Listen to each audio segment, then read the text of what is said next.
Welcome to the Virtual Center for the Study of the Constitution and Civic Responsibility, an ongoing inquiry into American origins of political institutions and their evolution. The Executive Director of the Virtual Center is Dr. Bill O'Brien. He's also your host for this conversation. Here he is now, Dr. Bill O'Brien. Thank you, Bob Kincaid, and welcome to today's edition of the Virtual Center for the Study of the Constitution and Civic Responsibility, and welcome also to winter here in the eastern part of the United States. Winter has finally caught up with us. We knew it was coming, and it came this morning sometime a little bit after 6 here in southern West Virginia. I went out this morning walking the dog.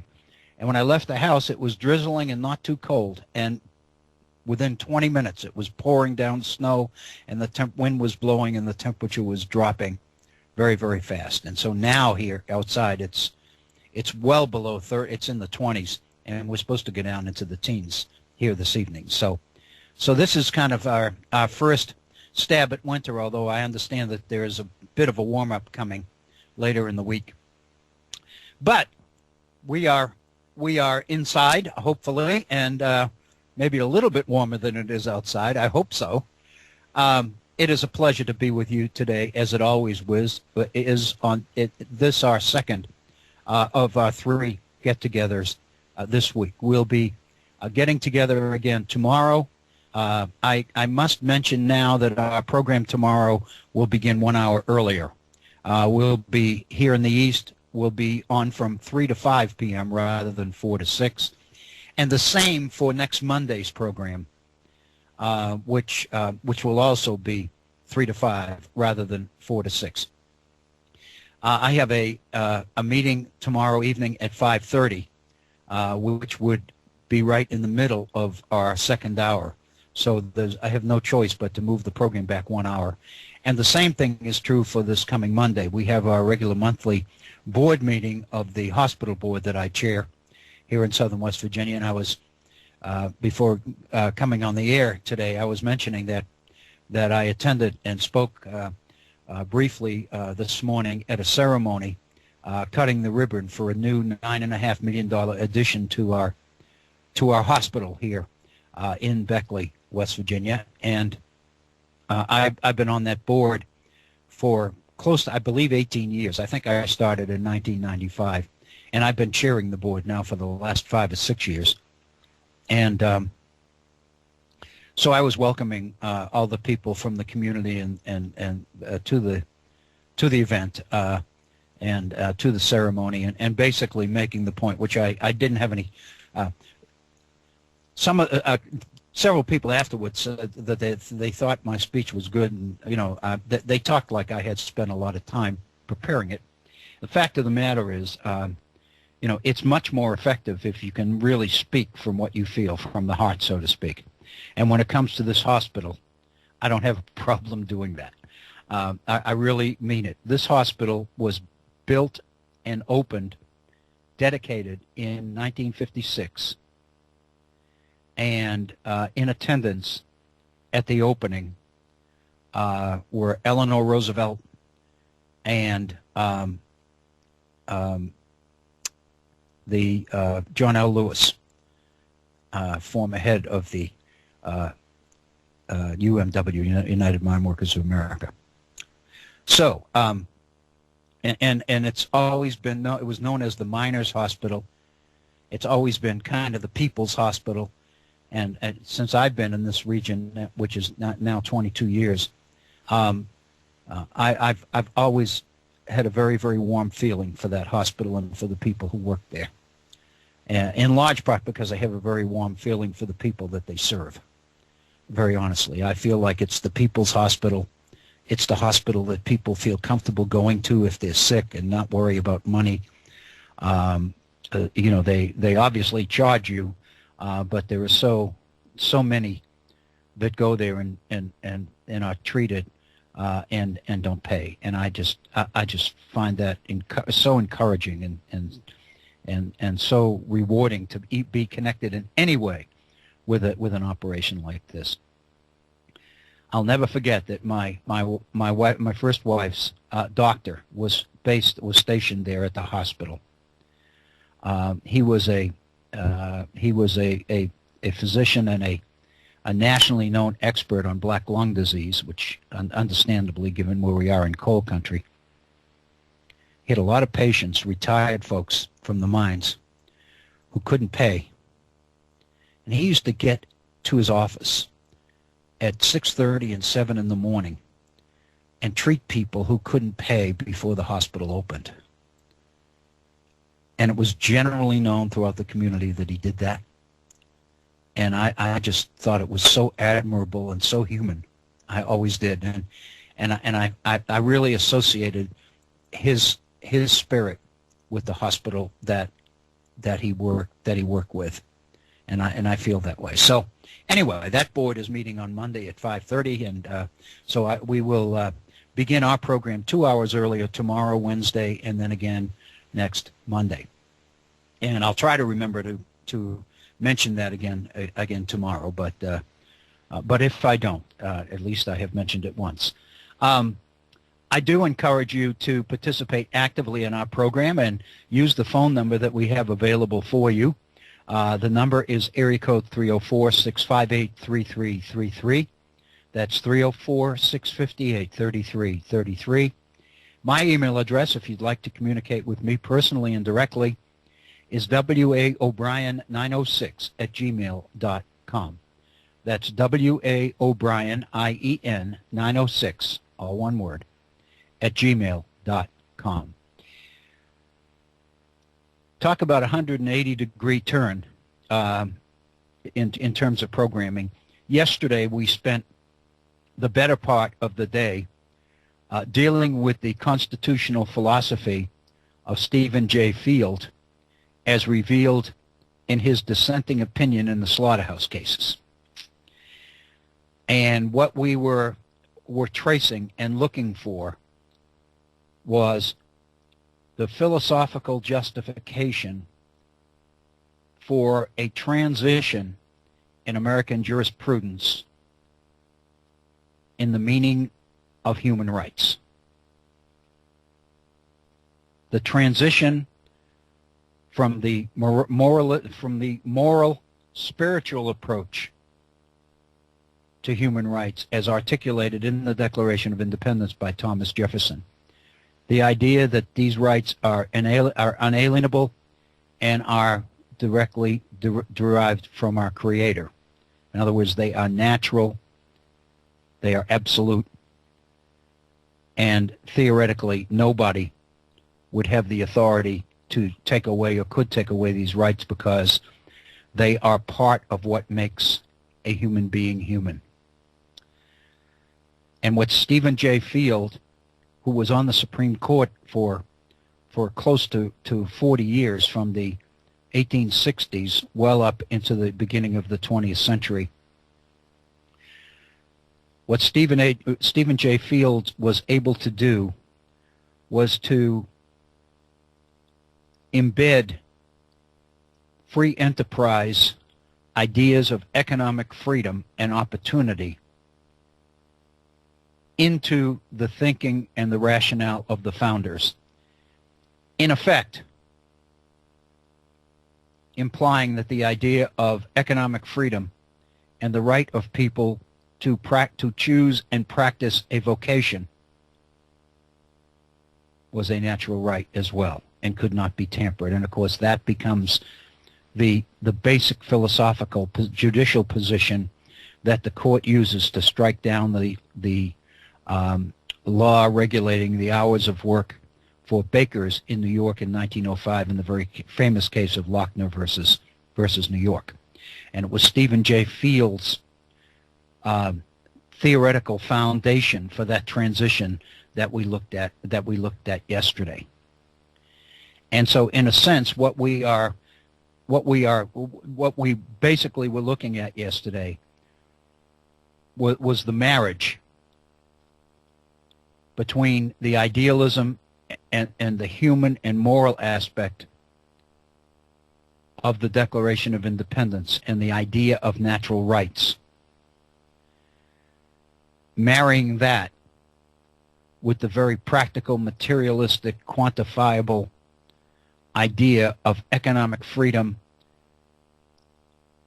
and profit, and the coincident limits on the power of government to interfere with that freedom. Once that freedom is incorporated within the Declaration as an unalienable right, and again, it's not directly incorporated into the Declaration of Independence. I don't mean that literally.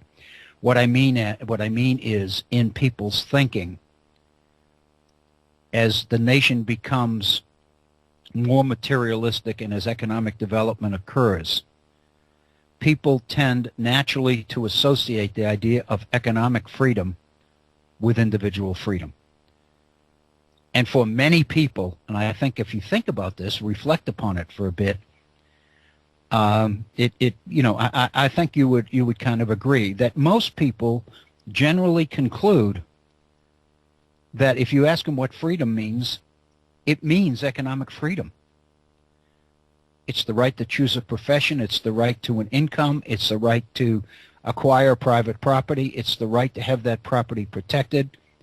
And it's the right to prevail against a government that would seek to infringe upon these rights, which are assumed to be inalienable or natural. And that is the transition that Stephen J. Field's dissent in the slaughterhouse cases made effectively viable in America's judicial system. So, as most people know who have studied American history, the judicial foundation, the rationalization or justification for late 19th century entrepreneurial conservatism, the emergence of and dominance of business in the late 19th century, the so-called Gilded Age, the rational or philosophical or judicial foundation for that is primarily to be found in Supreme Court decisions. The Supreme Court becomes the architect of an interpretation, a reading of the Constitution, which makes all of the economic freedoms associated with economic development and free enterprise capitalism possible and defensible against infringement by government. And so, in a sense, the court effectively becomes the employee, the justification or the rationalization for the free enterprise corporate development that occurs in the late 19th century. And it's very interesting if you read a little bit about Stephen J. Field. The slaughterhouse cases are the slaughterhouse cases are come before the court in 1873. It's only 4 years later, in 1877, that the court renders a very famous decision in Munn versus Illinois, which deals with the so-called Granger laws. It's the state of Illinois, right in Chicago.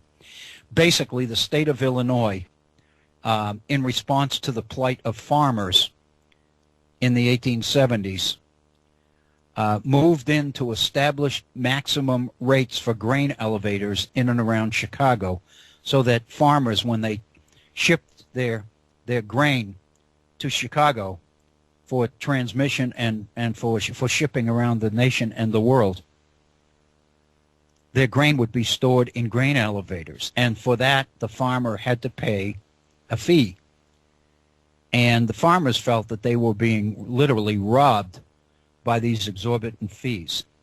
And in response to their plight, the state of Illinois moved in and established maximum rates for storage for grain elevators in Illinois, in the state. And this is an example of what during that period were called Granger laws, which many state legislatures throughout the Midwest moved in during this period to respond to the plight of farmers.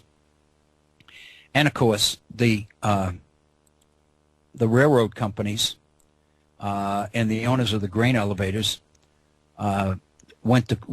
took the case to the Supreme Court, arguing that the right of the state to regulate rates was a violation of economic freedom. And this is a judicial principle that had only been established 4 years earlier in Stephen J. Field's dissenting opinion in the slaughterhouse cases. So it took 4 years for corporate America to begin to tie in to the foundation and the rationalization that Stephen J. Field's dissent had given them in order to challenge the efforts of state governments to regulate the economy. And in this particular case, the majority of the Supreme Court found in favor of the state. In other words, it upheld the constitutionality of that particular piece of legislation. But in the process, the concept of economic freedom that had been articulated and developed so brilliantly by Stephen J. Field had already begun to take shape in the minds and thinking of corporate attorneys. And it wasn't too long before a philosophical shift in the Supreme Court, it was actually 10 years later, that a totally new court reversed the decision of Munn actually 9 years later, in 1886, in the so-called Wabash Railroad case, where the court struck down efforts to regulate railroad rates, arguing that it was a violation of the federal government's power to regulate interstate commerce. And so the philosophical justification for economic freedom as a natural or inalienable right that had been planted, that had been laid by Stephen J. Field in 1873, didn't take very long for corporate attorneys to grab onto this and run with it. And so by the time you get to Lochner in 1905, the court is ready to strike down efforts of states to intercede in the public interest in the defense of a particular group like New York bakers, for example.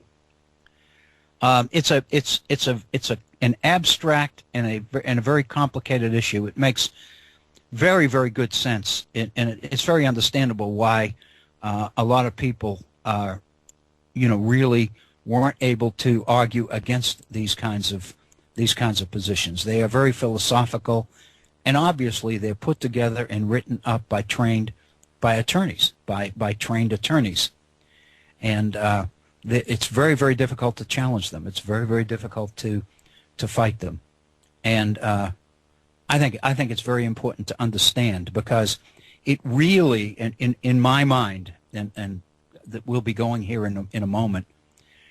In my mind, what makes these particular issues so terribly important is the current contemporary rationalization for natural rights philosophy that conservative scholars are using today in order to justify limits on the size of government and to justify the idea that people who are doing very well in the economy do not owe or are not required rationally or morally or any other way to give back to the community.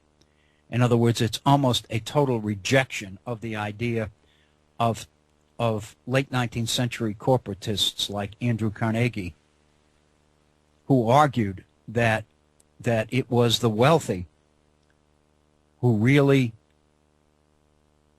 had to basically give back to the community because it was the community that made possible their wealth.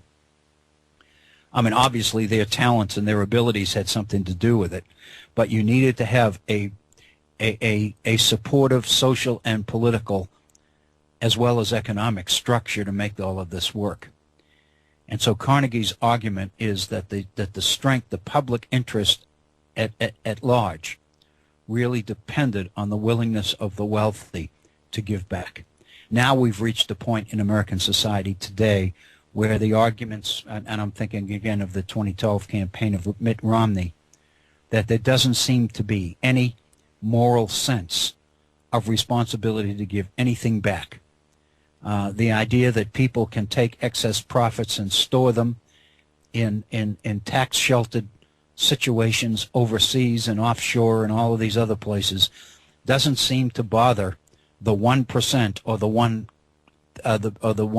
of 1% too much at all. And it's that issue that really disturbs me. And what I see in the legal thinking of Stephen J. Field in the late 19th century is the legal and judicial justification for that kind of philosophy, by arguing that these kinds of rights and the idea of being economically free to pursue one's own self-interest without restriction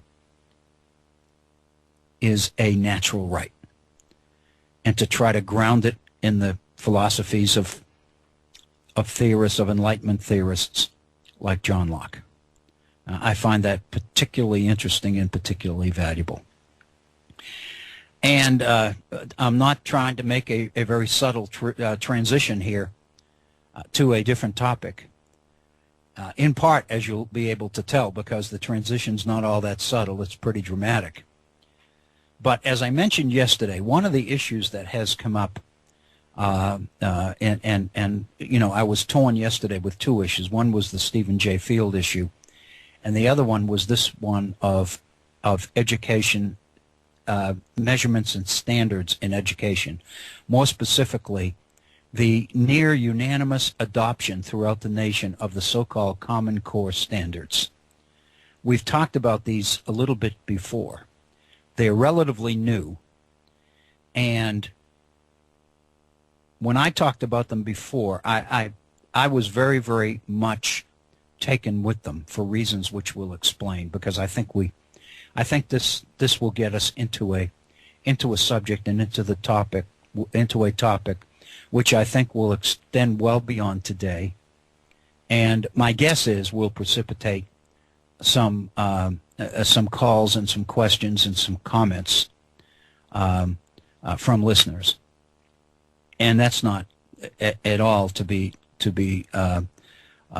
scoffed at. I think that's really what this is about. So again, before we even begin, let me share with you again the phone number. It's area code 304-658-3333. I wanted to deal a little bit with the Common Core standards because, as you know, I've spent pretty much most of the half century in education, most specifically higher education. But I have really spent the better part of my professional career, in part at least, focusing on American education, not just contemporary education, but the history of education. As you can tell by the Benjamin Rush document, The Mode of Education, Proper and Republic, and Thomas Jefferson's Bill for the General Diffusion of Knowledge in Virginia, and a number of others, it's pretty obvious that in order to get into that kind of primary source material, it must be an issue that I've been interested in, and indeed it is. When I was a graduate student in graduate school in the late 60s and 70s, early 1970s, I was a graduate teaching assistant in a graduate course in History of American Education. I've mentioned this before. The professor of that particular course was Professor Jürgen Herbst at the University of Wisconsin in Madison.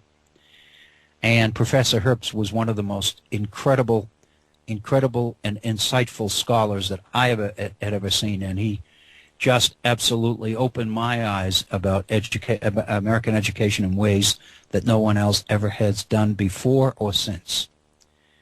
And I feel like he's one of those people that dramatically changed my life. We all have people that we can name most of the time just on one hand, who had a material impact, a significant impact on the direction of our lives. And I consider Jürgen Herbst to be one of those people in my life. And so the 3 years that I spent as a graduate teaching assistant in class with him are 3 years that I wouldn't give up for anything. I learned so much, not just from him, but from the material and the methodology. Professor Herbst taught the course exclusively from primary documents. There was no textbook.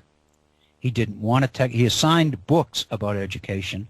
I can remember there were books assigned by James Conant and John Dewey, but most of these were in the context of primary source materials. I mean, if there were all sorts of books about John Dewey, the progressive educational philosopher.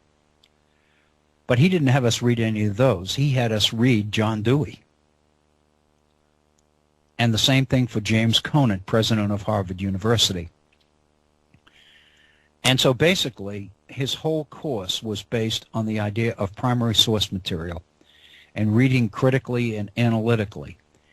And his basic approach was, rather than read a textbook that somebody else wrote about a particular topic, in this case, history of American education, why not pull together a collection of the most significant and relevant documents related to the history of American education, give it to students, and ask them to write their own textbook from those primary sources. And so, in effect, that's the way he was teaching the course. He didn't lecture at them. He focused class time on discussions of issues and concepts. It was one of the most incredible academic experiences that I ever had in my life. I never even knew there was such a thing. Most of my career, college career up to that time, had been sitting in class with somebody lecturing at me. But the fact that I could actually deduce and engage primary source materials and come up with a lot of this information on my own and make it mine, rather than just stuff that I underlined in a textbook that somebody else wrote, was a concept and an idea that had never even dawned on me until I ran into Professor Herbst. So I've had a long interest in higher education. I taught a graduate class in History of American Education at the University of Toronto in the summer of 1976, the bicentennial year. I remember it quite well. I also taught a course in a graduate class in History of American Education at the University of Wisconsin one summer. Professor Herbst arranged for me to come back one summer and teach his course while he was on academic leave. And I was obviously quite honored to do that. And so I've had an interest in education in education as an academic discipline for a long time. I've studied it. I've read some of the most meaningful reports that have been put out by various agencies, including the government, on the pros and cons and reform efforts to try to improve education and improve results and all of that. And I'm fairly comfortable with most of them. When I read not too long ago about the Common Core standards a year or two ago, I was particularly taken with them because, as many of you know, we've talked about this many times here at the Virtual Center, I am a firm believer, obviously I'm very committed to education and what education can do for people and for society as a whole. And one of the things that has bothered me tremendously throughout my professional life is the degree to which education, quality education, seems in America to have become the prerogative of the few rather than the many. We have a commitment, a national commitment in this country to the idea that everybody has a right to a quality education. But the reality is that most people never get that. And there obviously is an inclination from different quarters to blame students for that. It's really interesting that if education doesn't seem to be succeeding, then it must be the student's problem, because the educated people who are delivering the product are just that. They are educated people, they are professionals, they are scholars. So the idea is that the problem can't be with us, it must be with them. It's very, very similar to the idea historically. I'm quite familiar with this in the Confederation period, during the transition to the Constitution of the United States. The problems of the Confederation period, the economic problems associated with things like stay laws and installment laws and legal tender legislation, where states pass laws making grains and farm product and farm animals, hogs and cattle and all the rest of it, as legal tender for private debts as well as taxes. Many conservatives in the country, the creditor interests in the country, were up in arms over this. There's no question, this spurred the movement towards the Constitution of the United States. It bothered Madison tremendously, as we can tell by looking at his vices of the American political system. And this was the major one, that governments were so democratic that on behalf of the majority of the people who were poor, state governments were interfering and interceding in private contracts. They were making it possible to pay these contracts and pay these debts back in installments, or to suspend payments for a certain period of time, or to print paper money, which was obviously very inflated and not really worth the paper it was printed on, but making it legal tender for debts and taxes. And so in a sense, the creditor interests in this country were up in arms about this. And in reading the histories of the Confederation period, there's a clear tendency on the part of most people to blame the problems of the Confederacy, by Confederacy I mean the Articles of Confederation, to blame the problems of the 1780s, not on the people who were creating the problems, but on the fact that I guess we must have had too much faith in people's ability to govern themselves. In other words, there's a clear assumption being made on those who write the history of the 1780s that the idealism of 1776 in the creation of republican governments was misplaced. We had too much faith in the virtue of our people. We had too much faith in the belief that they would be willing to sacrifice their own selfish interests in behalf of the public interest. We were naive and we were foolish. And so consequently, the failures of the Articles of Confederation are blamed on the citizens of the country, not on the leaders of the country. And there's absolutely no question that many prominent people were taking advantage of the situation and feigning acting as spokesmen for the general population, and they were really basically ripping off the system. And they created all sorts of economic problems in the country which spurred the movement towards the Constitution. But rather than blame them, leaders like Madison and others blamed the people and basically said we had too much faith in the people. We thought that they could handle self-government, but obviously they couldn't handle it. And I'm one of those people who believes that blame the messenger. That old adage about blaming the messenger. You're really not looking for the real source of the problem. You're blaming the most convenient target, the stooge, somebody that you can pin the problems on who can't defend himself. And that's kind of what happened with the Articles of Confederation.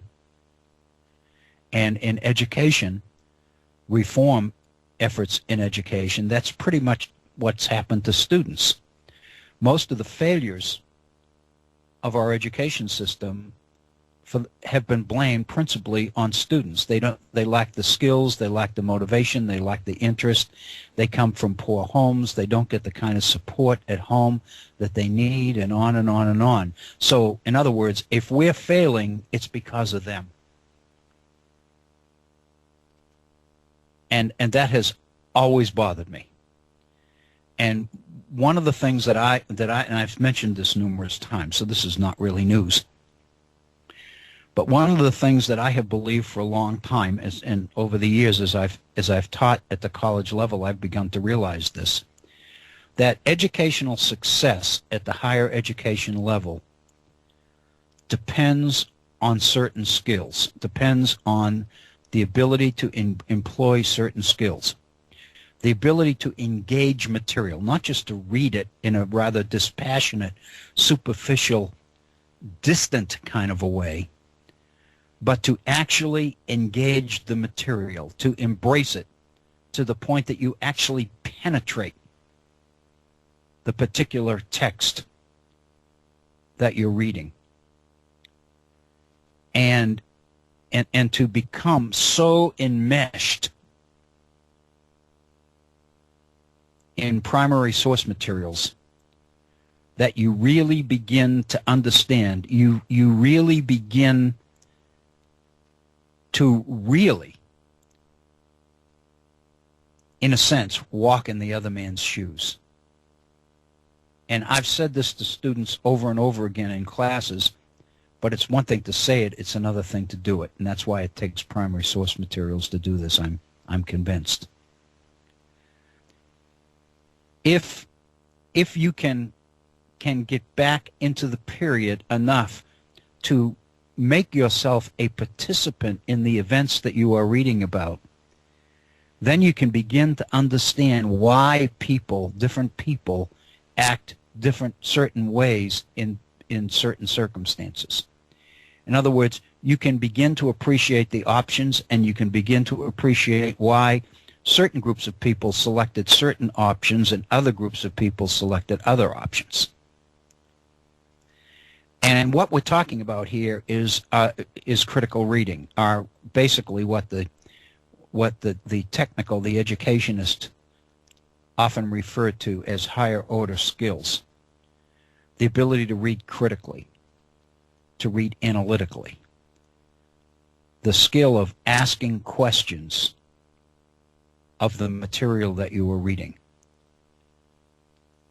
looking for intent, trying to spot intent or prejudice on the part of the author, asking yourself about a certain piece of literature, what is the person who wrote this after?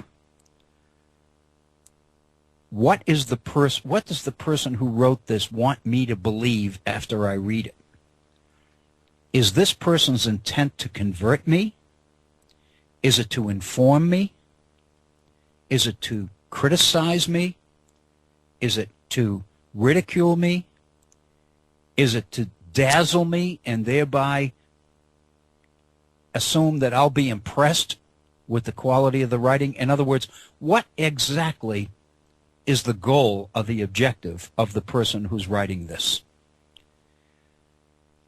Is it possible as an example, is it possible that the person writing this is really trying to work out in his or her own mind exactly what they believe, what they think they believe about this particular topic? Is what I'm reading really not a definitive position paper on a particular issue, but might what I'm reading be more or less of the person trying to get their ideas and their thinking down on paper with the idea that they are trying to solicit a response from me, and that their ability to really understand and get their arms around the subject will be improved or enhanced if I engage them in some sort of a back and forth reciprocal discussion of argument and counter-argument. In other words, is this person trying to interest me enough in the subject that I'll respond critically? Is that the purpose of the thing? And so by encouraging students to read that way and to recognize that what we learn not from the information we're given, but from the questions we ask. This is so, I believe this is so important, that the real education happens when we ask questions. If we don't have any questions, then we don't learn anything. Because all you're doing is reading the thoughts and ideas and rationalizations and insights of other people. But you haven't actually engaged that material. You haven't actually embraced it and digested it and actually begun to chew it up and see what it means for itself and what its assumptions are, what its intent is, what its goals are, etc., etc.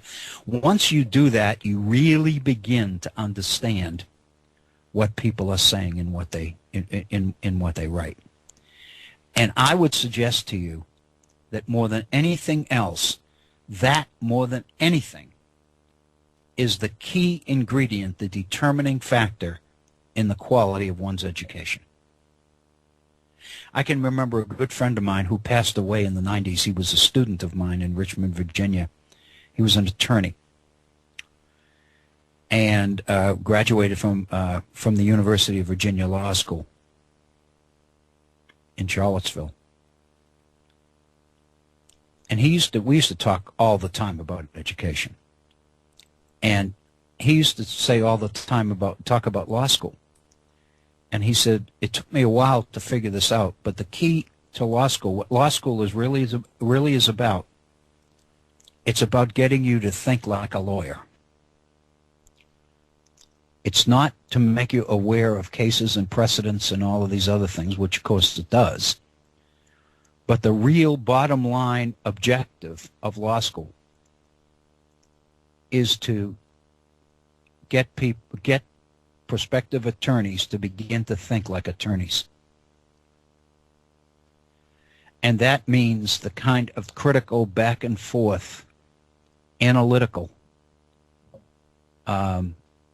engagement with what they read and with discussions and different conflicting points of view on particular issues and all the rest of it, and finding ways and the ingredients to cut through differences of opinion between people to the point that you can begin to see the foundation or the basis of disagreement and disapproval. And it's the word that I like to use is depth. It's basically reading in such a way that you begin to penetrate the real meaning and the essence of written materials, as well as spoken materials and everything else. The best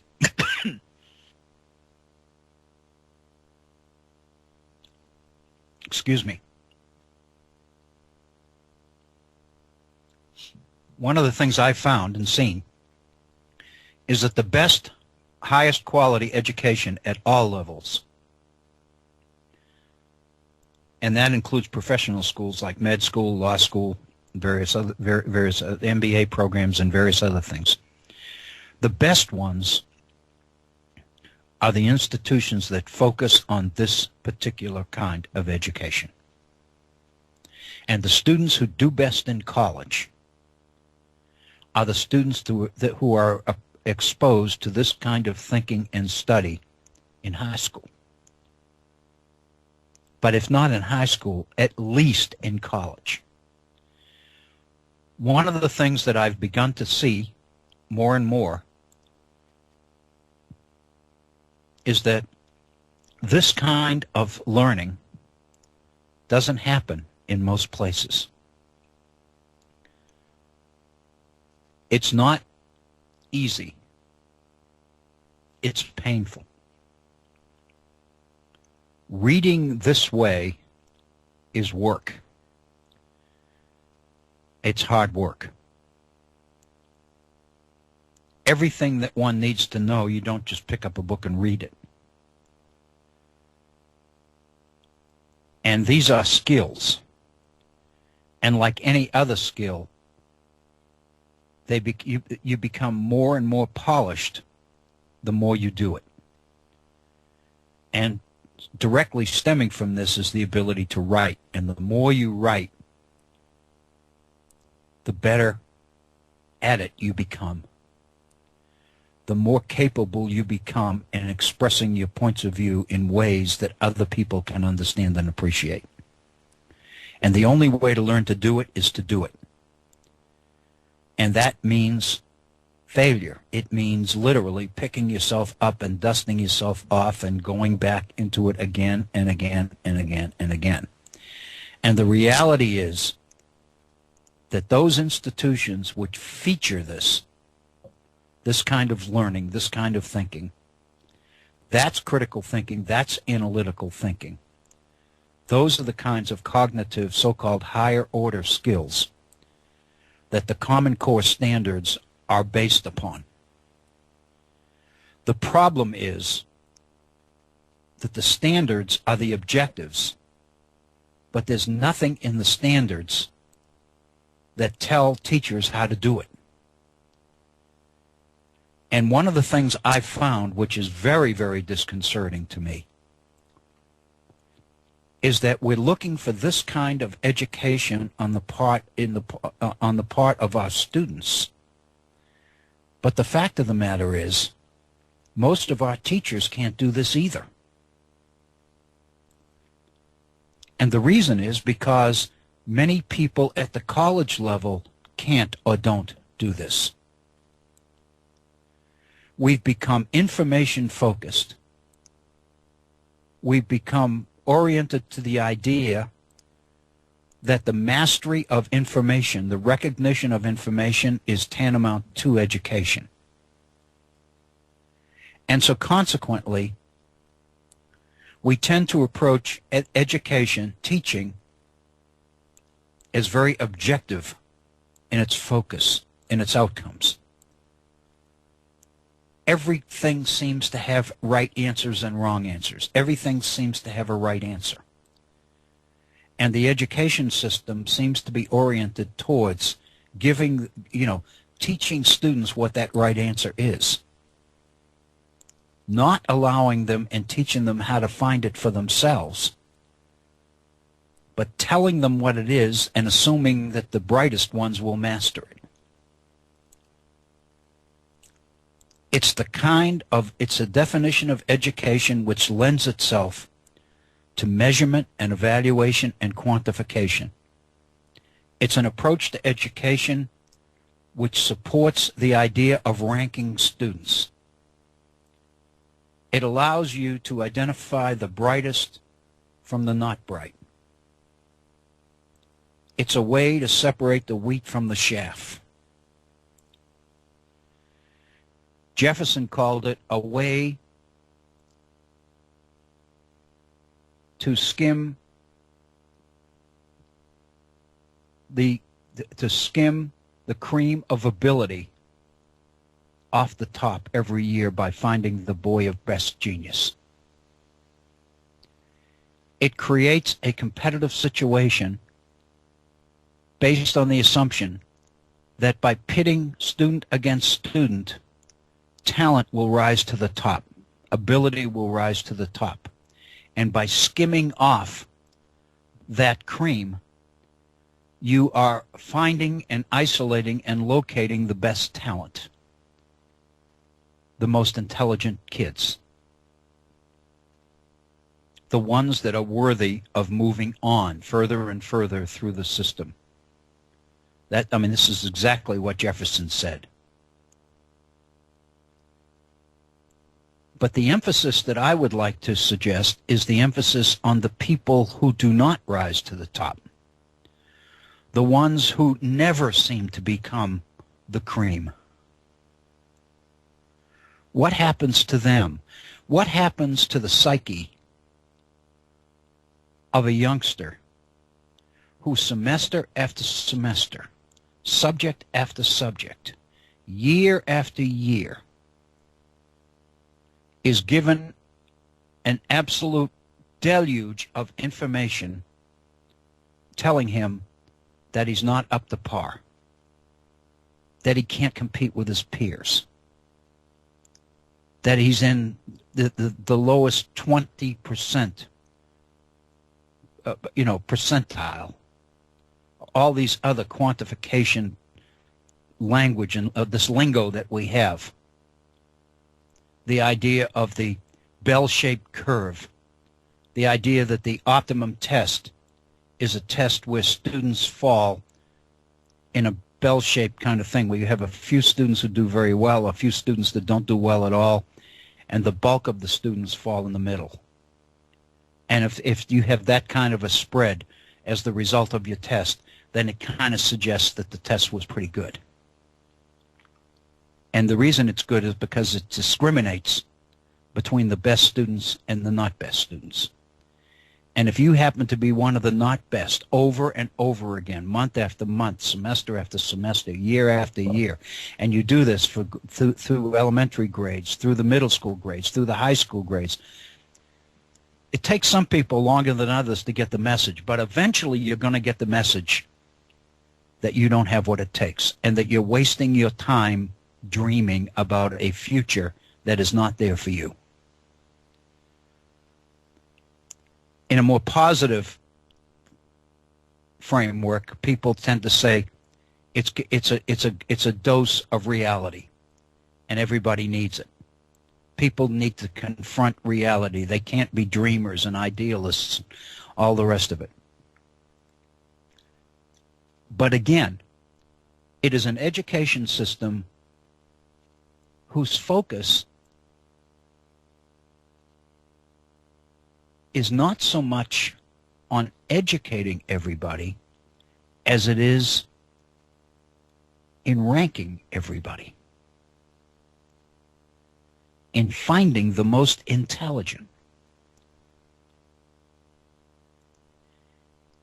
And we know that there's some kids that never win in that game, in that kind of a situation. I don't know the latest, but I'm thinking about the bullying situation on the Miami Dolphins that we've heard so much about over the last week. And the fact that finally, after, in theory, at least this is what we seem to know now, that after taking about as much of this as he could possibly stand, Jonathan Martin just kind of packed up his bags and took off. Said, I don't need this.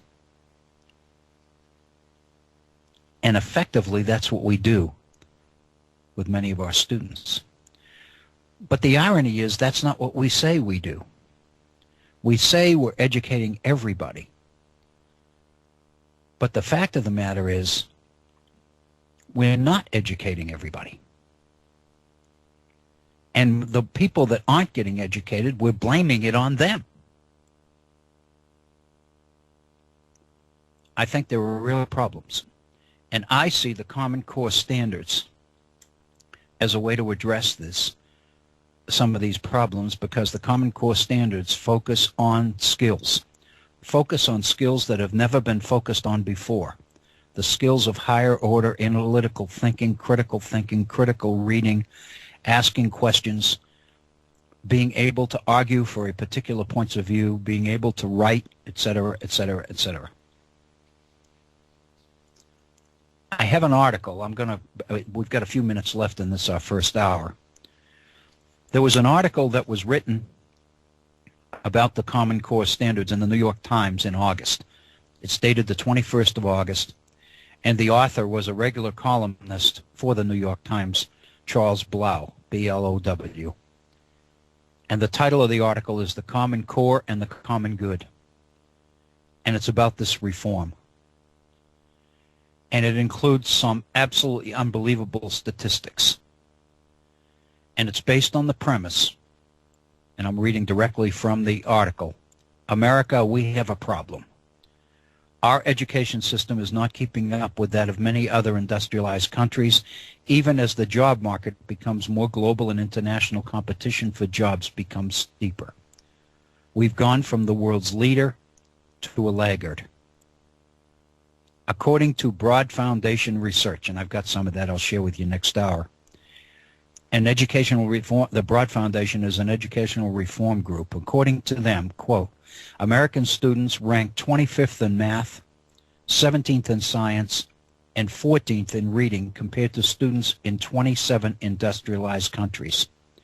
Can you imagine that in math we rank 25th out of 27?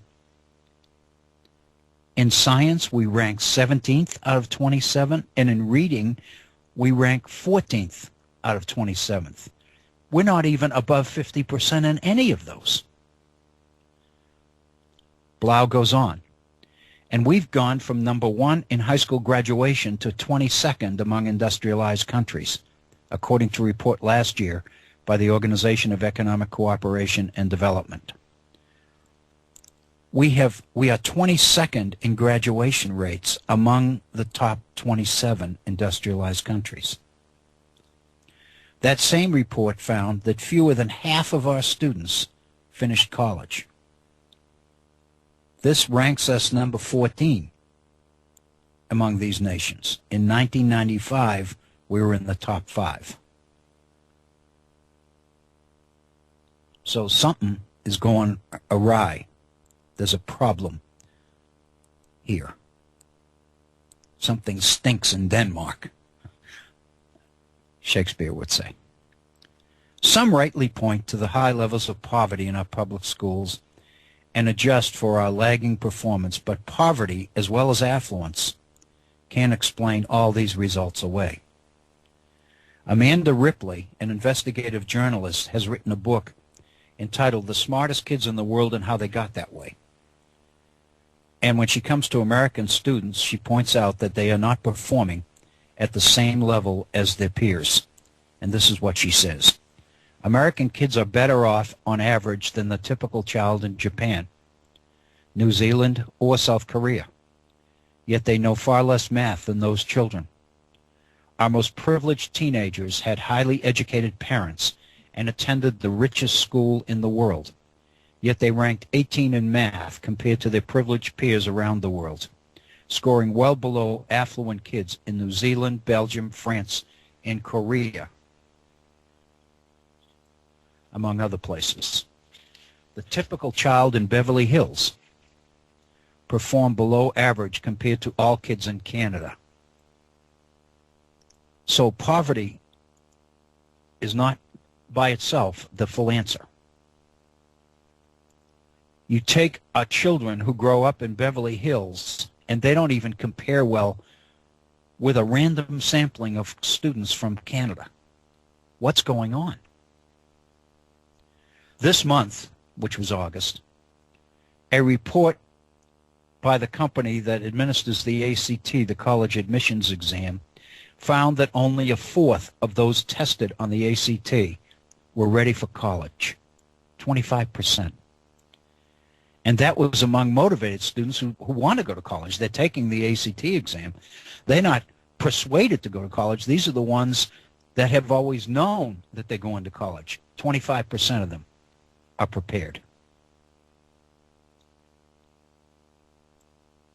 One strategy of changing direction as a nation is, Blau says, the adoption of the Common Core state standards, meant to teach people the skills they need to be successful in college and careers, skills like critical thinking and deep analysis. These are things that Americans recognize that our schools need to teach. According to Phi Beta Kappa Gallup poll released Wednesday in August, 80% of Americans strongly agree that schools should teach critical thinking skills. 78% agree that they should teach communication skills. So in other words, there's an overwhelming proportion of people who believe that kids ought to be learning this stuff, even though very honestly they don't know what it is because they didn't learn it for the most part. The Obama administration strongly supports the Common Core. The American Federation of Teachers supports it, and on and on and on. 45 states, along with the District of Columbia, 4 territories, and the Department of Defense have adopted the Common Core state standards. So it appears that we may be on the way to a solution. I thought so. But during the grant that I taught for the past 4 years, It was a grant that involved 5 graduate history classes offered to history teachers.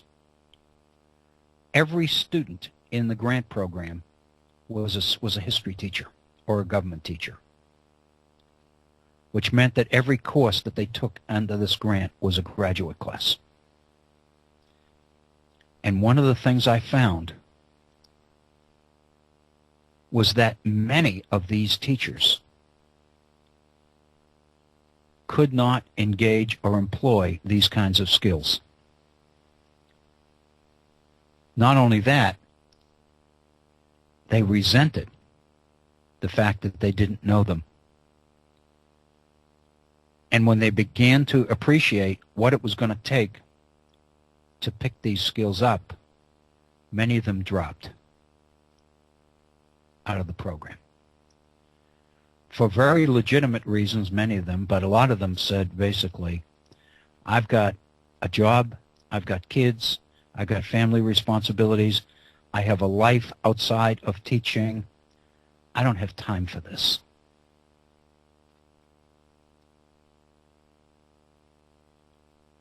And so how can we possibly expect kids to graduate from high school with skills that their teachers themselves don't have? Thus, we go back to the issue of the Common Core standards. We have reached the top of our first hour. It's 1 minute after the hour. Let's pause for a few minutes, and of course, I'm the one that needs the pause. But we'll pause for 5 minutes, and then we'll come back in our second hour, and we'll look in a little bit more depth at the deficiencies and the potential solutions of the Common Core. And we'll also look at the extent to which this issue, very much like most issues, is becoming very, very political.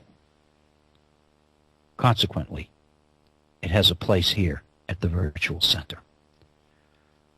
Stay with us. We'll be right back. Thank you, Bob Kincaid, and welcome to our second hour here at the Virtual Center today on this Tuesday. And winter is here, as I mentioned earlier, as I'm sure you know. Thank you for joining us. If you stayed with us throughout the program today and you've been with us since the top of the last hour, we thank you very, very much for staying with us. Our topic today pretty much is educational reform in America, more specifically the Common Core standards. We invite you to participate actively in our program. We'd love to hear from you on some of these issues. The number is area code 304, and the number is 658-3333. I was going to give you my home phone number, but whatever. Again, 304-658-3333. And my email address, if you'd like to communicate with me directly on some of these issues, is waobrien906@gmail.com. That's waobrien906@gmail.com. Before the top of the hour, we were looking at an article from the New York Times written in August, which is very supportive of the idea of the Common Core standards in addressing many of the problems, some of those problems are articulated there, about the extent to which the quality of American education at all levels seems to be slipping.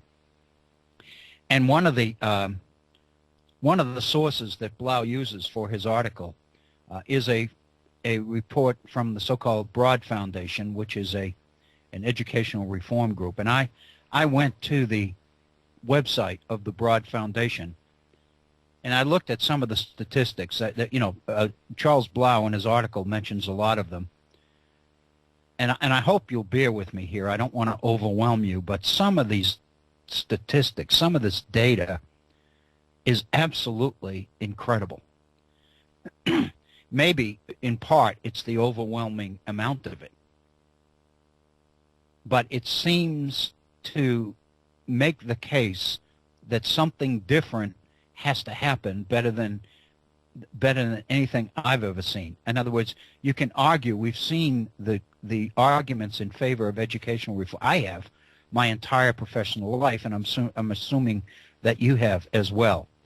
And if you have children, you're probably very concerned about, say, as well you should be, about some of these issues. And you're probably, as I am, very frustrated that we don't seem to be able to turn the corner. Every time it looks like we're beginning to make progress, then some data comes in which suggests that the progress, if there is any, is not nearly as much as we had hoped for. Let me just quickly, and I mean that, I don't want to spend the hour on this, but let me just quickly run down some of the data that this Broad Foundation has pulled together, which seem to Charles Blau at least, to make the case better than he can about the need for some major dramatic reform. And of course, the reform that we're talking about here are the Common Core standards. Some of the data. 2 out of 3 8th graders can't read proficiently, and most will never catch up. Research done by NAEP, National American Education, one of the most reputable national exam proprietors in the country in 2011. 2 out of 3 8th graders can't read proficiency, and most will never catch up. Nearly 2/3 of 8th graders scored below proficient in math. 75% of students are not proficient in civics. Nearly 3 out of 4 8th and 12th grade students cannot write proficiently. 1.1 million American students drop out of school every year. For African Americans and Hispanic students across the country, dropout rates are close to 40%, compared to the national average of 27%. This system is wiping kids out in huge numbers. Now comes the comparison with other nations. Our public school students trail their peers in most other industrialized nations. After World War II, the United States had the #1 high school graduation rate in the world. Today we've dropped to 22 out of 27 industrialized nations. American students rank 25th in math, 17th in science, 14th in reading, compared to students in 27 industrialized countries. Excuse me. By the end of the 8th grade, U.S. students are 2 years behind in math compared to their peers in other countries. The U.S. ranks behind 13 other countries in terms of the percentage of 25 to 34-year-olds who have completed some college coursework. American students tend to perform worse in math and science as they age, according to recent studies measuring 4th and 8th graders' academic achievements against other industrialized nations. Not enough American students reach college, and those who do, many of them are not well prepared. Less than half of American students, 46%, finish college. The U.S. ranks last among 18 countries measured on this indicator. Only 1 in 4 high school students graduate ready for college in all 4 core subjects: English, reading, math, and science, which is why 1/3 of students entering college have to take remedial classes. College students here refer to them as bonehead math. Only 4% of African American students, 11% of Hispanics, finish high school ready for college in their core subjects. 2/3 of college professors report that what is taught in high schools doesn't prepare students for college. Now to the workforce. In order to earn a decent wage in today's economy, most students will need at least some post-secondary education, college, community college, something. Nearly 44% of dropouts under age 24 are jobless, and the unemployment rate of high school dropouts older than 25 is more than 3 times that of college graduates. Despite sustained unemployment, employers are finding it difficult to hire Americans with the skills that their jobs require. Many expect the problems to get worse. More than 75% of employers report that new employees with 4-year college degrees lack excellent basic knowledge and applied skills.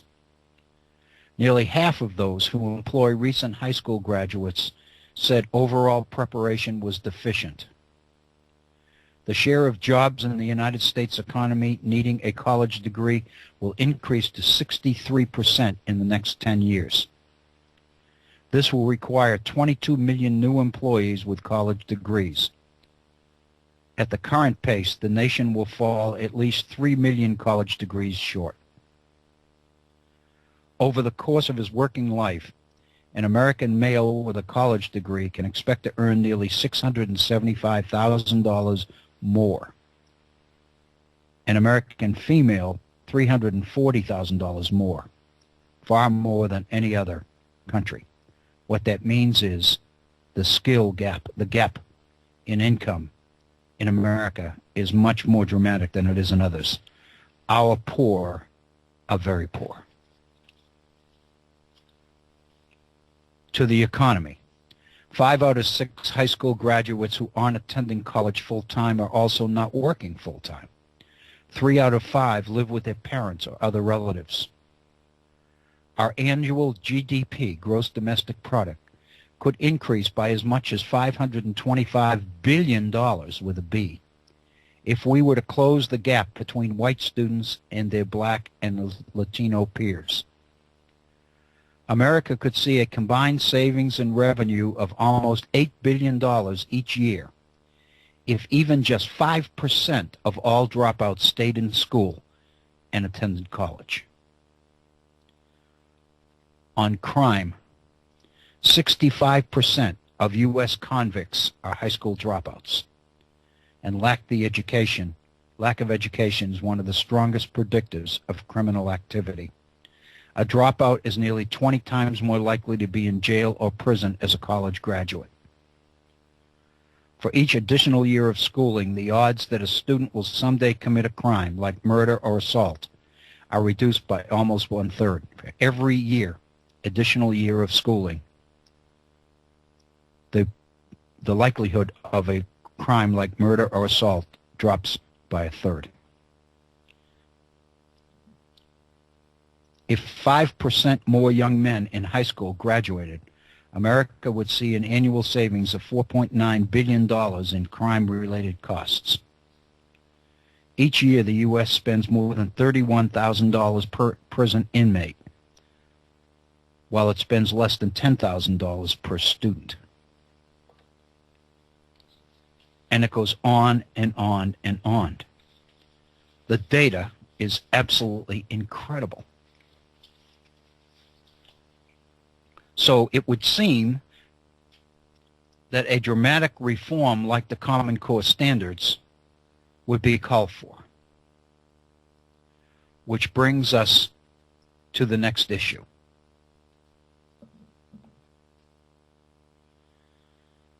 In October, less than a month ago, the 16th of October, Gerard Bradley, professor of law at Notre Dame,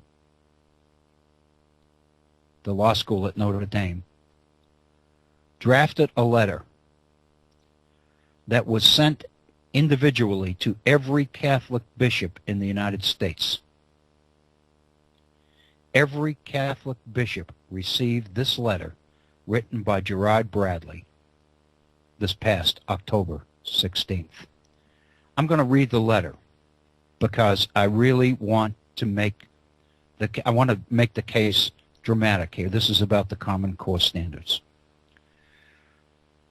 This letter is written by Gerard Bradley. It's signed by 132 college professors who are Catholics, Roman Catholic college professors. 132 of them signed this letter. Here's the letter. Your Excellency, and of course this addresses a bishop. We are Catholic scholars who have taught for years in America's colleges and universities. Most of us have done so for decades. A few of us have completed our time in the classroom. We are professors emeriti. We have all tried throughout our careers to put our intellectual gifts at the service of Christ and His Church. Most of us are parents, too, who have seen our children's education, much of it in Catholic schools. We are all personally and professionally devoted to Catholic education in America. For these reasons, we take this extraordinary step of addressing each of America's Catholic bishops about the Common Core national reform of K-12 schooling. Over 100 dioceses and archdioceses have decided since 2010 to implement the Common Core. We believe that, notwithstanding the good intentions of those who made these decisions, Common Core was approved too hastily and with inadequate consideration of how it would change the character and curriculum of our nation's Catholic schools. We believe that implementing Common Core would be a grave disservice to Catholic education in America.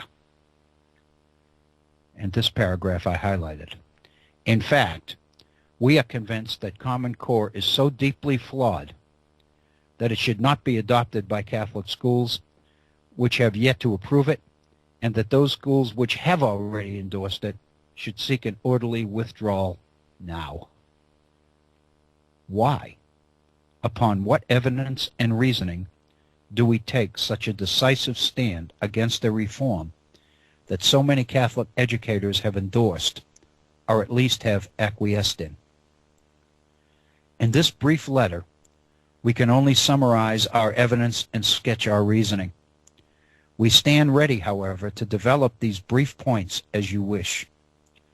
We also invite you to view a video recording of a comprehensive conference critically examining Common Core held at the University of Notre Dame on September 9th, 2013. News reports each day show that a lively national debate about Common Core is upon us. The early rush to adopt Common Core has been displaced by sober second looks and widespread regrets. Several states have decided to pause their implementation. Others have opted out of the testing consortia associated with Common Core. Prominent educators and political leaders have declared their opposition. The national momentum behind Common Core has quite simply stopped. A wave of reform which recently was thought to be inevitable now isn't. Parents of K-12 children are leading today's resistance to the Common Core. A great number of these parents are Catholics whose children can attend Catholic schools. Much of today's vigorous debate focuses upon particular standards in English and math. Supporters say that Common Core will, quote, raise academic standards, unquote. But we find persuasive the critiques of educational experts such as James Milgram, Professor Emeritus of Math at Stanford, and Sandra Stotsky, Professor Emerita of Education at the University of Arkansas, who have studied Common Core and who judge it to be a step backwards. We endorse their judgment that this reform is really a radical shift in emphasis, goals, and expectations for K-12 education, with the result that Common Core educated children will not be prepared to do authentic college work. Even supporters of Common Core admit that it is geared to prepare children only for community college level studies. No doubt many of America's Catholic children will study in community colleges. Some will not attend college at all. This is not by itself lamentable. It all depends on the personal vocations of those children and what they need to learn and do in order to carry out the unique set of good works entrusted to them by Jesus. But none of that means that our Catholic grade schools and high schools should give up on maximizing the intellectual potential of every student. And every student deserves to be prepared for a life of the imagination, of the spirit, and of a deep appreciation for beauty, goodness, truth, and faith. The judgments of Stotsky and Milgram, among many others, are supported by a host of particulars. These particulars include when algebra is to be taught, whether advanced mathematics coursework should be taught in high school, the misalignment of writing and reading standards, and whether cursive writing is to be taught. We do not write you, however, to start an argument about particulars. At least that's a discussion for another occasion and venue. We write, instead, because of what the particular deficiencies of Common Core reveal about the philosophy and the basic aims of the reform. We write to you because we think that this philosophy and these aims will undermine Catholic education and dramatically diminish our children's horizons. Promoters of Common Core say that it is designed to make America's children college and career ready. We instead judge Common Core to be a recipe for standardized workforce preparation. Common Core shortchanges the central goals of all sound education and surely those of Catholic education. To grow in the virtues necessary to know, love, and serve the Lord, to mature into a responsible, flourishing adult, and to contribute as a citizen to the process of responsible democratic self-government. Common Core adopts a bottom-line, pragmatic approach to education. The heart of its philosophy is, as far as we can see, that it is a waste of resources to overeducate people. The basic goal of K-12 schools is to provide everyone with a modest skill set. After that, people can specialize in college if they end up there. Truck drivers do not need to know Huck Finn. Physicians have no use for the humanities. Only those destined to major in literature need to worry about Ulysses. Perhaps a truck driver needs no acquaintance with Paradise Lost to do his or her day's work. But everyone is better off knowing Shakespeare and Euclidean geometry. And everyone is capable of it. Everyone bears the responsibility of growing in wisdom and grace and in deliberating with fellow citizens about how we should all live together. A sound education helps each of us to do that. The sad facts about Common Core are most visible in its reduction in the study of classic narrative fiction in favor of informational texts. This is a dramatic change. It is contrary to tradition and academic studies on reading and human formation. Proponents of Common Core do not disguise their intention to transform literacy into a critical skill set at the expense of sustained and heartfelt encounters with great works of literature. Professor Scott Stotsky was the chief architect of the universally praised Massachusetts English language standards, which contributed greatly to the state's educational success. She describes Common Core as an incubator of empty skill sets that weaken the basis of literary and cultural knowledge needed for authentic college coursework. Rather than explore the creativity of man, the great lessons of life, tragedy, love, good and evil, the rich textures of history that underlie great works of fiction, and the tales of self-sacrifice and mercy in the works of the great writers that have shaped our cultural literacy over the centuries, Common Core reduces reading to a servile activity. Thus far, Common Core standards have been published for math and English language arts. Related science standards have been recently released by Achieve Incorporated. History standards have also been prepared by another organization.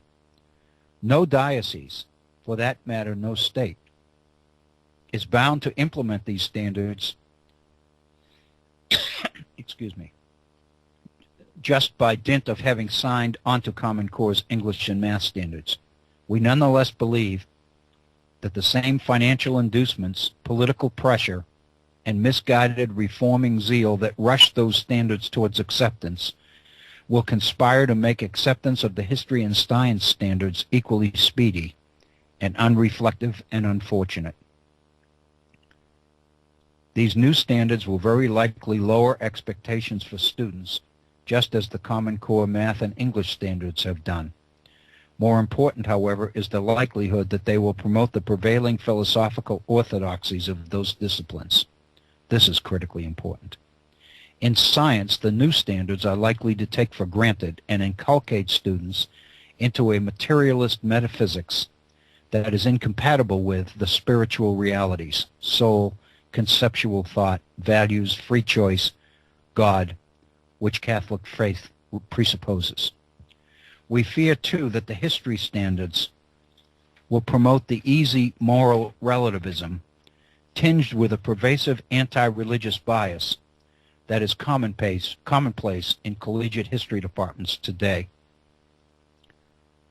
Common Core is innocent of America's Catholic schools' rich tradition of helping to form children's hearts and minds. In that tradition, education brings children to the Word of God. It provides students with a sound foundation of knowledge and sharpens their faculties of reason. It nurtures the child's natural openness to truth and beauty, his moral goodness, and his longing for the infinite and happiness. It equips students to understand the laws of nature and to recognize the face of God in their fellow man. Education in this tradition forms men and women capable of discerning and pursuing their path in life, and who stand ready to defend truth, their church, their families, and their country. And then the next paragraph talks about some of the leading educators in Catholic tradition, Thomas Aquinas, John Henry Newman, and many others. And then it closes with this sentence: sadly, over 100 Catholic dioceses have set aside our teaching tradition in favor of these secular standards. And it is signed Gerard Bradley, Professor of Law, University of Notre Dame. And then follows the 130-plus Catholic college professors who signed on to this letter, who endorsed this letter. And so suddenly we begin to get a sense that there's a problem in paradise, to be a little bit facetious about it, and that there's really serious objection to the Common Core. That, in effect, the Common Core standards will not better prepare students for college and for education, but on the contrary, the Common Core standards will dumb down the process in such a way that the only college-level work that students will be able to do, prepared for, will be community college-level work, which would mean 1 in 200 survey courses, not in-depth courses dealing with the higher order skills and philosophy and many of those disciplines which don't occur at the 1 in 200 level usually in college. The suggestion is here, although this letter doesn't make it that clear, but I'll expand on it in a moment. The suggestion is here that the real winner in the Common Core standards debate will be employers. That, in effect, what the Common Core standards do is turn America's K through 12 schools into training for the workplace, and that students will be taught only what they need to do the job. And all the higher order thinking skills and appreciation and recognition of things like beauty and justice and the real big questions about life and death and man's meaning on earth and all of these other things will fall through the cracks, and most students will never even be exposed to them.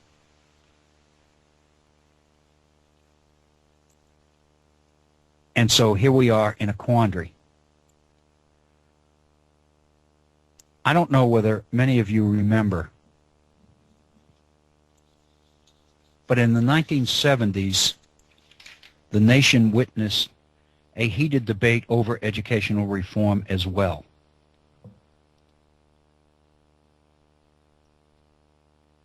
And most scholars, textbooks, when they refer back to this, they refer to it as the education wars. And basically, as I recall, and this is not, I didn't do a lot of research for this particular portion, but I remember quite well those debates. And it seemed to me that they focused principally around the different strategies for teaching reading. The big debate at the time was between teaching reading by phonics versus a reform movement that was referred to, for lack of a better term, as the whole language movement that spurred language. Was that teaching reading by phonics was to teach children to read words, not ideas. The product of this phonic approach to teaching reading was to turn out students who could read words, but who had no idea on God's earth what the meaning was of what they read. And the classic example was the classroom, and I'm thinking of the old TV programs of Leave It to Beaver. If you remember in Beaver's classrooms, when the teacher would stand up and ask one of the students to stand up and read the next paragraph. And the student would stand up there and read the words, but never did anybody say, what was the meaning of the paragraph you just read? And so the result was that we were turning out students who seemed to be able to read, but they really couldn't understand what they read for the most part. And then along came the whole language approach. And the idea was that the way we need to teach reading is not through phonics. In other words, not by sounding out syllables and words and vowels and all the rest of it. That what we need to do is to approach reading with large groups of words, where students would read a series of words strung together to say something. And they would immediately come into contact with the meaning of the words rather than just the words in isolation. And the debates were on. And conservatives in this educational debate argued that the whole language movement was really a conspiracy on the part of liberals and radicals to radicalize America's young people by infiltrating a school curriculum and reading agendas with the kinds of social education and the assumptions that make up the liberal agenda. The argument was that this reform movement was really not an effort to improve student reading at all. It was an effort to politicize and to politicize the nation's classrooms.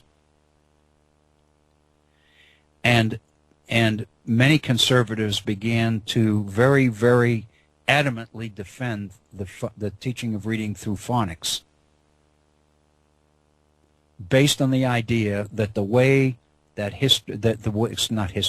the way that students have always learned is through an objective approach to education, facts, information. And the argument used to be all the time that throughout history, people have always defined educated people by what they know, not by what they can do or how well they write or any of these other things. And so the assumption, the so-called education wars became very, very heated. And if you remember, for example, one of the leading people in this in the 80s was President Reagan's Secretary of Education, William Bennett. And many of the more conservative scholars in the country began to tie in to the education wars and to offer their point of view. And you could almost tell where a particular person stood politically by the position that they took on this particular issue, because it became a political bombshell. And as I recall, the debate, or the so-called education wars, finally toned down a little bit when some people come up and say, well, actually the answer to teaching reading is a little bit of both. At the very beginning, you need to teach words and vocabulary, and students need to be able to sound out syllables and consonants and vowels and all the rest of it, so they know initially what words, what syllables, sound like, and then they put it together and they're able to translate syllables into entire words, and then words into sentences, etc., etc., etc. But they acknowledge that once people learn to read beyond the primary level, beyond just reading words, then something like whole language becomes meaningful. And the argument was, you can't bring whole language in before the students can even read the words. And so gradually some moderate meeting of the ways seemed to take place, and the education wars tended to abate for a bit. But now, based around the Common Core standards, it looks like the education wars are cranking up again. And I'd just like to point out a couple of things about this letter.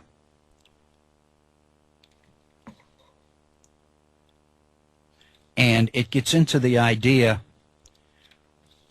for me, it is a very, very difficult letter to disagree with, because it is based principally on a defense of traditional scholarship. It's based on the big questions. It's a view of education which focuses on the development and growth of the mind and the spirit. It recognizes that all education is not objective and it is not measurable. That real education doesn't just happen in multiple choice tests and fill in the blank tests. Real education raises the key questions that every parent wants their children to realize and understand. What life is about, why we're here, what it means, what is necessary for people to live together in peace and harmony, and on and on and on. It's a difficult position for me personally to criticize. But at the same time, there's a political undercurrent to all of this. I don't want to personalize this, but in looking at the 132 names of Catholic scholars that signed this letter, the very first one is Robert P. George of Princeton University. Robert P. George is director of the James Madison Institute of American Ideals at Princeton. It is an extremely political organization. And the first thing that occurred to me when I read this is that while this letter is written from clearly a philosophical position, point of view, it criticizes the politics of education, but at the same time it is a position endorsed by people whose concern is political as well. And besides Robbie George, one of the people that's very involved in this is Sandra Stotsky, who's mentioned throughout this thing as one of the people who has investigated the Common Core and who basically talked about them as being a set of empty skill sets.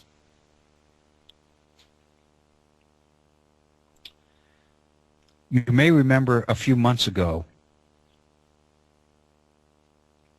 that we were discussing here at the Virtual Center an incident in higher education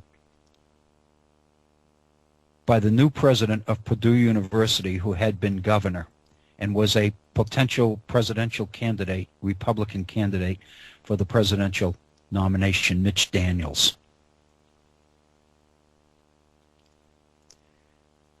And there was an issue that occurred in Indiana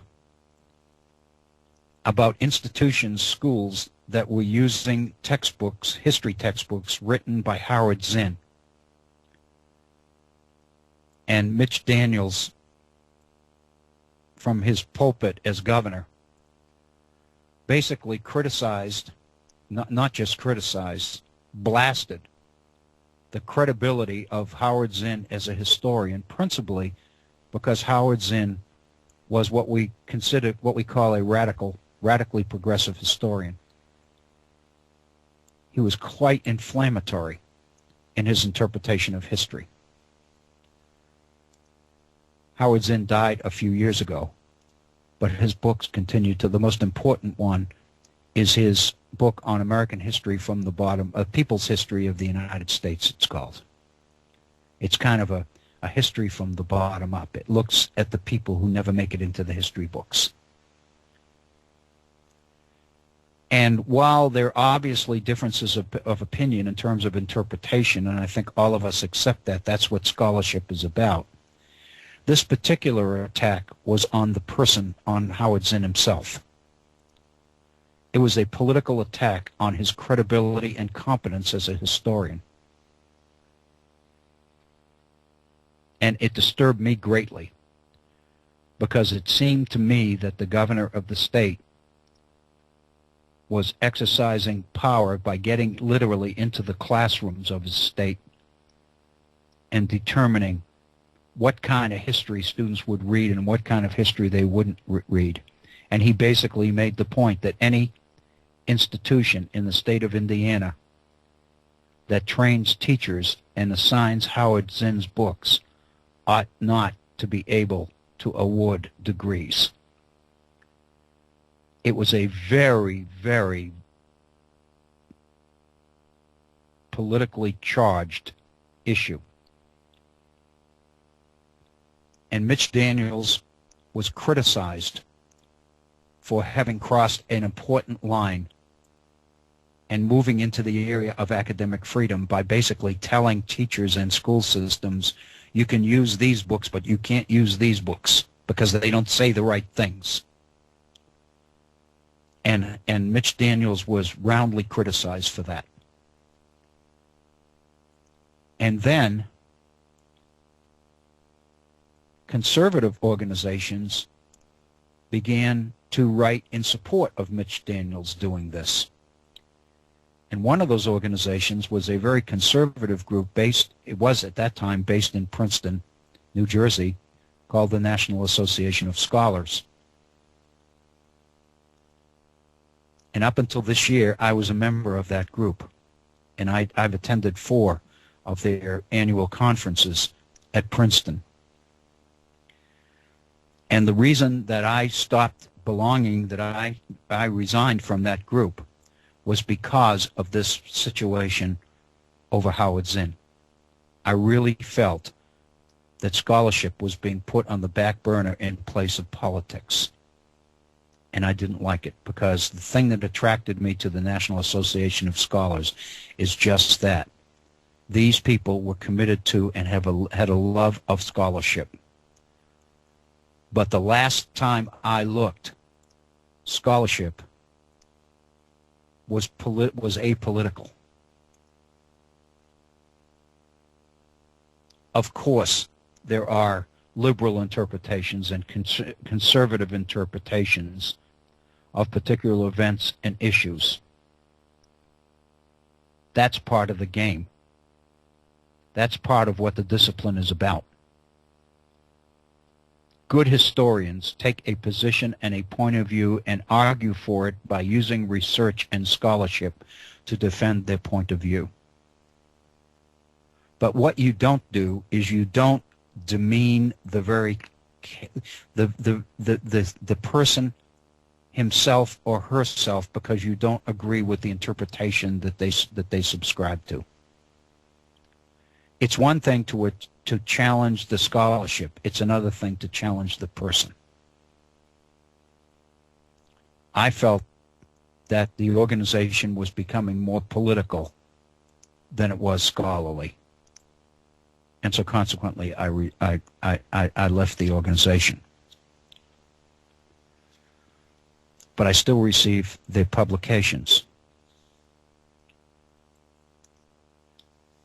And one of the things I want to point out to you is that the editorial advisory board of the National Association of Scholars lists Robert P. George right at the top,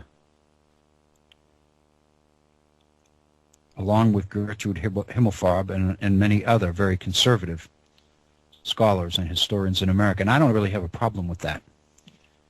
I think I've mentioned before, and this is personal, and obviously we're going to have to, this goes on. This becomes, I think, even more meaningful than today. But I have an incredible amount of respect for the person that founded the National Association of Scholars, whose name is Stephen Balch. Stephen taught political science at Brooklyn College in the 70s and 80s. And he became very, very concerned about academic standards. He and I taught, we became very good friends, I think. I think we became good friends. I have a lot of respect for him. And he founded this group because he wanted to basically attract people from the academic world who still cared and were concerned about scholarship and about research and about good writing. That's what drew me to the organization. In his efforts as executive director and founder of the National Association of Scholars, Stephen Balch was attracted to me principally because I was the only person in West Virginia higher education that was a member of the National Association. And so he called me and he said, we would like to get start a couple of chapters of the NAS, the National Association of Scholars in West Virginia.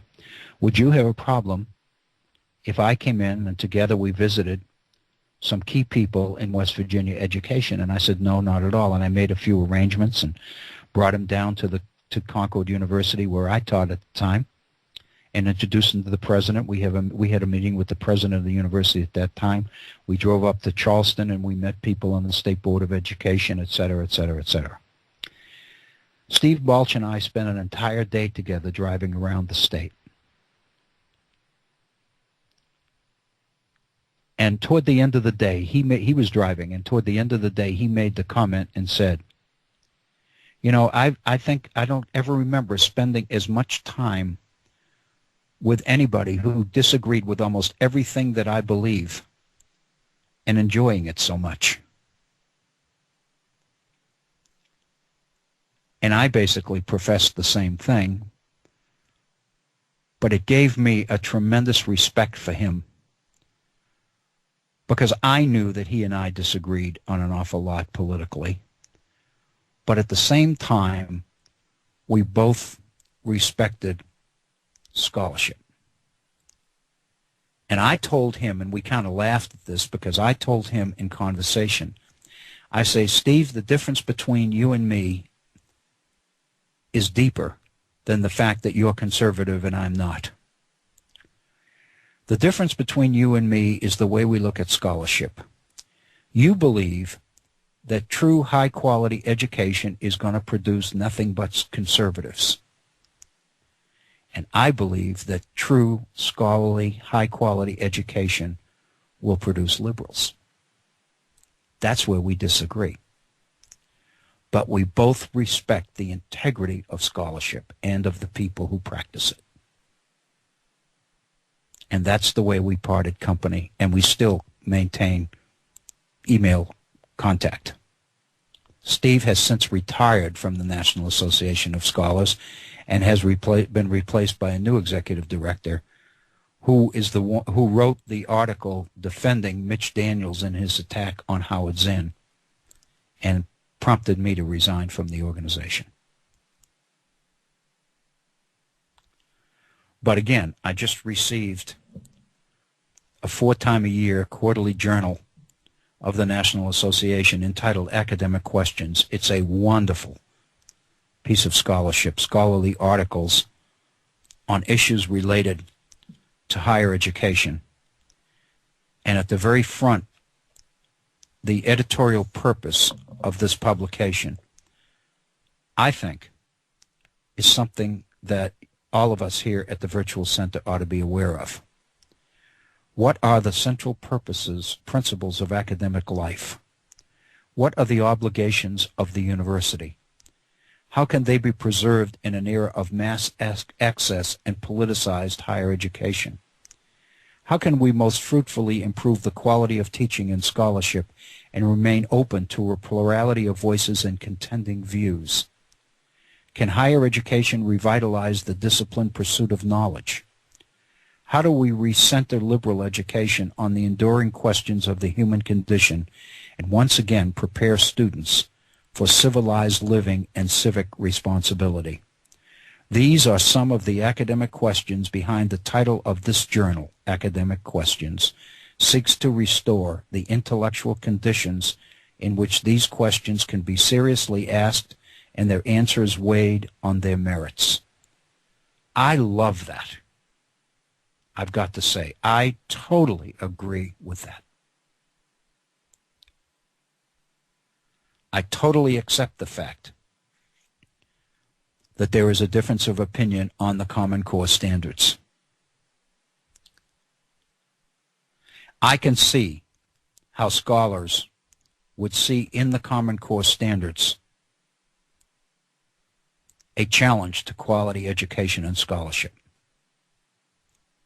by a general dumbing down of the entire process. But I also see how the Common Core standards can bring people into experience success in the education process that have never been able to experience it before.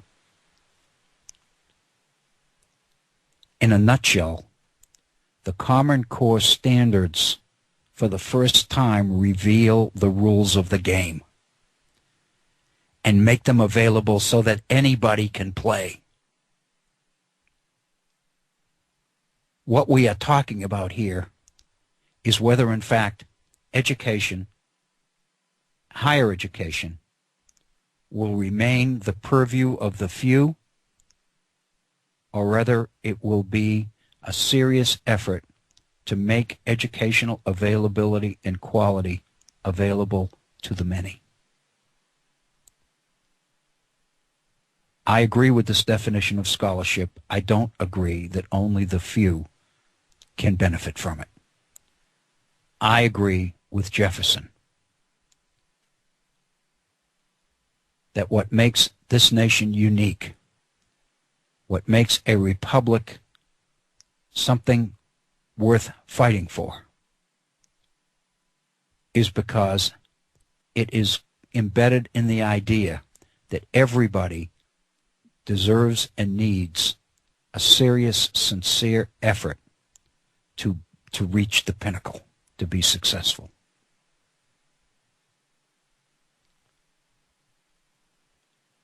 I think that the criticism of the Common Core standards in those areas where it's political is political because it's elitist. And I believe what these folks are trying to do more than anything else is keep out the people who have never been admitted behind the ivory walls. And the Common Core standards promise to open those doors for many people. And I support them. We'll be back tomorrow and we'll kind of pursue this a little bit in a little bit more detail tomorrow.